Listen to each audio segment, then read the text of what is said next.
Une conférence internationale sur le constitutionnalisme et la consolidation de la démocratie en Afrique s'est tenue à Niamey du 2 au 4 octobre. Plusieurs anciens présidents et chefs d'État ont pris part à la rencontre.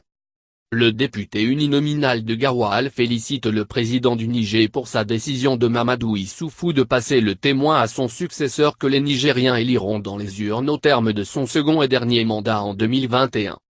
Selon Ousmane Gawal Diallo, la tenue de cette rencontre à Niamey n'est pas fortuite. Il faut replonger dans l'histoire récente du Niger où un chef d'État a fait quasiment l'objet d'un assassinat à l'aéroport. Le pays était en proie à certaines habitudes liées à l'irruption des militaires dans le processus démocratique et la conduite des affaires de l'État, indique le parlementaire. La décision du président Issoufou de quitter le pouvoir au terme de son second et dernier mandat ne surprend guère l'élu de Gawal. Il faut voir le parcours qu'il partage avec le chef d'État guinéen. Ce sont des anciens de la FANF qui se sont battus pendant très longtemps pour que leur pays se fasse une place dans le concert des nations démocratiques. Malheureusement, chez nous, la machine a enclenché la marche arrière pendant que les autres vont de l'avant, déplore Ousmane Gawal Diallo.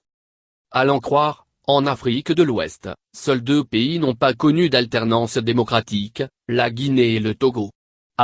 Tous les autres pays ont connu des alternances politiques. Ça veut dire que l'espace démocratique ne fait que grandir en Afrique. A contrario, les espaces d'autocratie ne font que se rétrécir, analyse-t-il.